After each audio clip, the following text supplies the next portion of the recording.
اعوذ باللہ من الشیطان اللعین الرجیم بسم اللہ الرحمن الرحیم وصلی اللہ علی محمد وعلی بیتہ الطیبین الطاہرین المعصومین۔ مومنین کرام، اللہ کی ذات نے جن افراد کو یہ سعادت بخشی ہے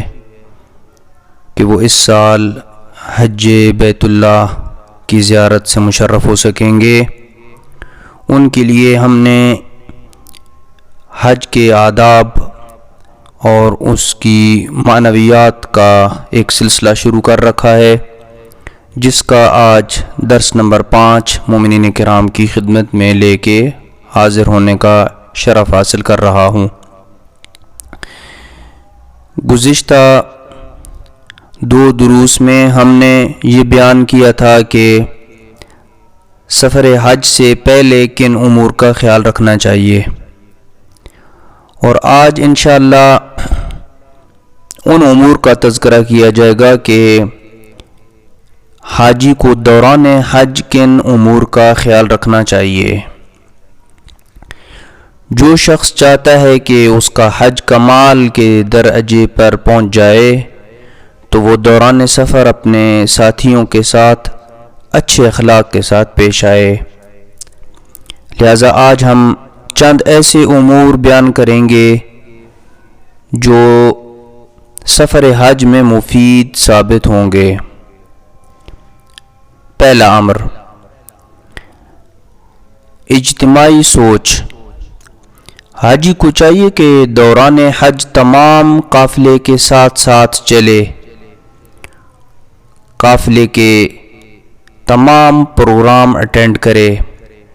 اور پورے قافلے سے ہٹ کر اپنی الگ مسجد نہ بنائے،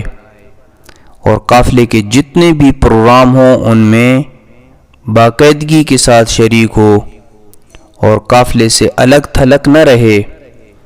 اور خاص طور پر مدینہ اور مکہ میں جو روزانہ حج کلاس ہوتی ہے اس میں اپنی شرکت لازمی قرار دے، کیونکہ وہ احکام سیکھے گا تو درست حج کر پائے گا، وگرنہ وہ ایسی غلطیوں کا ارتکاب کر بیٹھے گا جس سے اس کا حج ڈسٹرب ہو سکتا ہے۔ لہذا ایک اجتماعی سوچ کے ساتھ چلیں اور قافلے کی پالیسی کو فالو کریں۔ اجتماعی سوچ کی ایک مثال یہ بھی دی جا سکتی ہے کہ ایک شخص بیمار ہو جاتا ہے، وہ چلنے پر قادر نہیں ہے اور قافلہ ایک شخص کی وجہ سے لیٹ ہو گیا، تو اب دیکھنے میں آتا ہے کہ کچھ لوگ اس کے خلاف باتیں کرنا شروع کر دیتے ہیں کہ فلاں کی وجہ سے قافلہ لیٹ ہو گیا۔ نہیں میرا بھائی، وہ شخص جس کی وجہ سے قافلہ لیٹ ہوا وہ آپ بھی ہو سکتے ہیں، آپ کو بھی وہ بیماری لاحق ہو سکتی ہے، آپ کو بھی وہ مشکل پیش آ سکتی ہے کہ جس مشکل سے آپ کا بھائی گزر رہا ہے۔ لیکن کوشش یہ کرنی چاہیے کہ کوئی شخص جان بوجھ کر سستی کی وجہ سے لیٹ نہ ہو تاکہ قافلے کا نظم و نسق خراب نہ ہو۔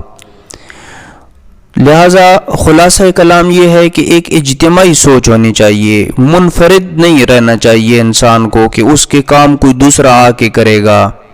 اس کی جگہ پہ کوئی دوسرا شخص جو ہے وہ درس میں شریک ہو جائے گا۔ نہیں، ایسا نہیں ہے، بلکہ اسے یہ سارے کام خود کرنے ہیں، اور یہی چیز پیغمبر اکرم صلی اللہ علیہ وآلہ وسلم اور ائمہ اہل بیت علیہم السلام کی سیرت سے بھی ملتی ہے۔ ایک دفعہ کا ذکر ہے کہ پیغمبر اکرم صلی اللہ علیہ وآلہ وسلم اپنے اصحاب کے ساتھ سفر میں تھے۔ دوران سفر اصحاب نے یہ ارادہ کیا کہ یہاں پہ بھیڑ ذبح کرتے ہیں اور کھانا تیار کرتے ہیں۔ ایک نے کہا کہ علی ذبحھا، بھیڑ کو ذبح میں کروں گا۔ دوسرے نے کہا کھال میں اتاروں گا۔ تیسرے نے کہا کہ کھانا میں تیار کروں گا، یعنی پکانے کی ذمہ داری میری ہے۔ پیغمبر اکرم صلی اللہ علیہ وآلہ وسلم نے فرمایا اما انا فعلی جمع الحطب، جہاں تک میرا تعلق ہے تو لکڑیاں جمع کرنے کی ذمہ داری میری ہے، جس سے آگ روشن کی جائے گی اور کھانا پکایا جائے گا۔ اصحاب نے کہا نحن نکفیک ذالک یا رسول اللہ، یا رسول اللہ ہم ہیں نا، آپ کا کام بھی ہم کریں گے، اور ہم لکڑیاں جمع کر کے لائیں گے، آگ روشن کریں گے، کھانا پکائیں گے، بھیڑ ذبح کریں گے، کھال اتاریں گے، یہ سارے کام ہم کر لیں گے، آپ ایک جگہ بیٹھ جائیں، تیار شدہ کھانا آپ کے پاس پہنچ جائے گا۔ پیغمبر اکرم صلی اللہ علیہ وآلہ وسلم نے فرمایا انی اکرہ ان اتمیز عنکم، میں یہ ناپسند کرتا ہوں کہ میں تم سے الگ تھلگ رہوں اور منفرد ہو جاؤں۔ فإن اللہ تعالی یکرہ ان ینفرد ویتمیز العبد عن اصحابہ، اللہ سبحانہ وتعالی کو یہ پسند نہیں ہے کہ ایک عبد، اللہ کا ایک بندہ اپنے اصحاب سے منفرد ہو جائے، جدا ہو جائے، کہ یہ صاحب سیٹ کے اوپر بیٹھے ہوئے ہیں، ان کے لیے ساری چیزیں جو ہیں وہ تیار ہو کے آئیں گی۔ نہیں، اپنے کام خود کرنے ہیں، اپنا بیگ خود اٹھانا ہے، اپنے کپڑے خود دھونے ہیں، اپنی ذمہ داریاں ساری خود ادا کرنی ہے، اور انہی کے ساتھ قافلے کو مینیج کر کے آپ نے چلنا ہے، اور جو بھی قافلے کی پالیسی ہوگی اس کو فالو کرنا ہے، تاکہ آپ قافلے سے الگ نہ ہو، اور ایک اجتماعی سوچ جو ہے وہ اس کا خیال رکھنا ضروری ہے۔ نمبر 2، دوران سفر دوسروں کی مدد کریں۔ پیغمبر اکرم صلی اللہ علیہ وآلہ وسلم کی انتہائی پیاری روایت، جس میں پیغمبر نے فرمایا من اعان مؤمنا مسافرا، جو بندہ ایک مسافر مومن کی مدد کرتا ہے، نفس اللہ عنہ 73 کربتا، اللہ سبحانہ وتعالی 73 مصیبتوں سے اسے چھٹکارا عطا کرتا ہے۔ وَأَجَارَهُ فِي الدُّنْيَا وَالْآخِرَةِ مِنَ الْغَمِّ وَالْهَمِّ، اور دنیا و آخرت میں جو ہم اور غم ہے، جن مصیبتوں اور دکھوں کا اسے دنیا اور آخرت میں سامنا رہتا ہے یا رہے گا، اللہ کی ذات اسے ان مصیبتوں سے، ہم و غم سے محفوظ رکھتی ہے۔ دوسروں کی مدد کیسے آپ کر سکتے ہیں؟ کسی کی طواف میں مدد کر دیں، کسی کی ویل چیئر چلا دیں، کوئی مریض ہے اس کے لیے کھانا کمرے میں لا دیں، اسے میڈیسن دے دیں۔ امام زین العابدین علیہ السلام ایسے کاروان کے ساتھ حج پر جاتے جس میں کوئی آپ کو نہ جانتا ہو، تاکہ آپ حجاج کی خدمت کر سکیں اور ان کی مدد کر سکیں۔ اگر ہمارے امام حج میں حجاج کی مدد اور خدمت کرنے کو اپنا شرف سمجھتے ہیں، تو ہمیں بھی اس شرف سے محروم نہیں رہنا چاہیے۔ تیسرا امر جو دوران سفر انجام دینا چاہیے وہ یہ کہ وہ افراد جو حج بیت اللہ کی سعادت سے مشرف ہو رہے ہیں، وہ اپنے اندر قوت برداشت پیدا کریں اور صبر و تحمل کا مظاہرہ کریں، اور اپنے آپ کو معمولی چیزوں میں الجھا کر اپنا اجر ضائع نہ کریں۔ کھانے کے میز پر اخلاق کا مظاہرہ کریں، کھانے میں اونچ نیچ کو ایشو نہ بنائیں۔ آپ وہاں اچھی رہائش اور عمدہ کھانوں کے لیے نہیں جا رہے ہیں، بلکہ اپنی انا اور میں کو کچلنے جا رہے ہیں۔ اس لیے کہ اگر آپ کو ایک دن کھانا نہ ملا یا آپ کے معیار کا کھانا نہ ملا تو کوئی مسئلہ نہیں ہے، اس دن آپ صبر کا مظاہرہ کریں اور اپنے حج کی طرف توجہ دیں۔ حج کے جو مناسک ہیں، جو اعمال ہیں، ان کی طرف توجہ دیں، اپنی عبادت کی طرف توجہ دیں۔ ایک دن اونچ نیچ ہو جائے کھانے میں تو کوئی حرج نہیں ہے، لہذا یہ ایک امر ہے کہ جس کی طرف توجہ دینا انتہائی ضروری ہے۔ چوتھا امر دوران سفر اپنے حلال مال سے دوسروں پر اور خود پر خرچ کریں، بخل نہ کریں، قدر امکان سخاوت کا مظاہرہ کریں، اور اس کی بہت زیادہ تاکید کی گئی ہے۔ پانچواں امر دوران سفر غیر ضروری مزاح جو اللہ کی ناراضگی کا موجب بنے اس سے اجتناب کریں۔ ایسا مزاح جس سے دوسروں کو اذیت ہو اس سے اجتناب کریں۔ چھٹا امر دوران سفر بات بات پر اپنے ساتھی کے ساتھ نہ الجھیں، اس سے آپ کی عبادتیں ڈسٹرب ہو جائیں گی، اس سے آپ کے اخلاق میں فرق آئے گا، اور جب اخلاق میں فرق آ جائے گا، عبادت میں فرق آ جائے گا، تو جس ہدف کے لیے آپ گئے ہوئے ہیں وہ ہدف فوت ہو جائے گا۔ مثال کے طور پر کمرے میں سگریٹ نوشی کرنے یا نہ کرنے پہ الجھنا۔ ایک شخص ہے جس کو کمرے میں سگریٹ نوشی کرنے سے اذیت ہوتی ہے، لیکن دوسرا شخص کمرے میں ہی سگریٹ نوشی کرتا ہے اور آپس میں ایک دوسرے کے ساتھ الجھتے ہیں، تو نہ الجھیں۔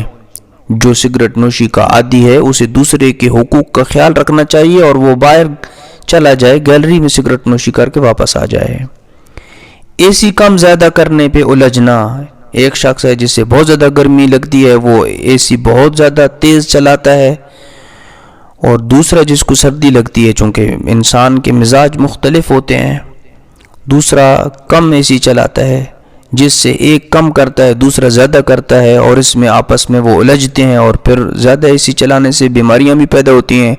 گلا خراب ہوتا ہے، نزلہ زکام، جس سے اس کی عبادت بھی ڈسٹرب ہوتی ہے۔ لہٰذا خیر الامور اوسطها، اس انداز میں ان چیزوں کو رکھیں کہ دونوں اطراف راضی رہیں۔ سونے کے اوقات میں موبائل یا ٹی وی دیکھنا اور اس کی آواز کو اتنا اونچا کرنا کہ جس سے کمرے کا آپ کا ساتھی آپ سے الجھے، اتنی تمام چیزوں کو ہم نے جو بیان کیا ہے، ان چیزوں سے اجتناب کرنا ضروری ہے تاکہ آپ بار بار اس سے نہ الجھیں۔ آپ جتنا اس سے الجھیں گے، دوران گفتگو انسان بد اخلاقی کر لیتا ہے، تو بد اخلاقی وہاں پہ آپ کی جو نیت ہے، آپ کے جو اعمال ہیں، ان کو ڈسٹرب کر سکتی ہے۔ یہاں تک ہم نے ان امور کا تذکرہ کر دیا ہے کہ جن کا حاجی کو دوران سفر خیال رکھنا چاہیے، اور بھی بہت ساری امور ہیں، ساری چیزیں ان مختصر دروس میں ہم نہیں بیان کر سکتے، فقط گائیڈ لائن دینا مقصود ہے، اور باقی چیزیں آپ خود جو ہیں وہ دیکھیں کہ ہر وہ چیز جو آپ کے حج کی روح کو مردہ کر سکتی ہے اس سے آپ اجتناب کریں۔ لہٰذا یہ وہ امور تھے کہ جن کا حاجی کو دوران سفر خیال رکھنا چاہیے۔ اب اس کے بعد ہم حج کے تمام اعمال کے معنوی آداب کو بیان کریں گے۔ غسل کا معنوی ادب کیا ہے، احرام کا معنوی ادب کیا ہے، لباس احرام، نیت احرام، تلبیہ، طواف، سعی، عرفات میں وقوف، مزدلفہ میں وقوف، منی میں قیام، قربانی، سر منڈوانا، شیطان کو کنکریاں مارنا، طواف النساء کرنا، یہ ہر عمل کے جہاں شرعی احکام ہیں کہ ان اعمال کے کون سے واجبات ہیں، کون سے مستحبات ہیں، کون سی ان کی شرائط ہیں، کون اجزاء ہیں، جس طرح ان کو سیکھنا چاہیے، اسی طریقے سے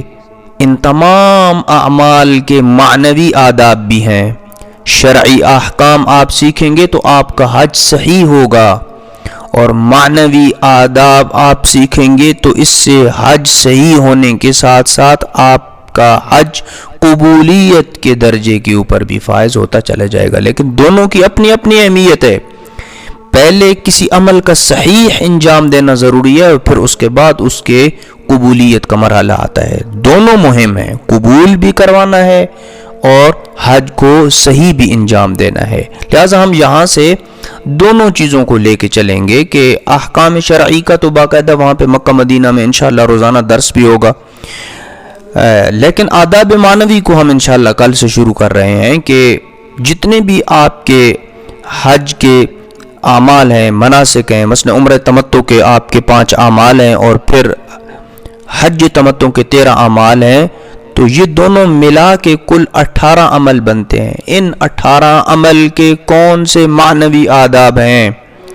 کون سا ان کے پیچھے فلسفہ پوشیدہ ہے جس کی وجہ سے اللہ سبحانہ و تعالی نے اس عظیم عبادت کا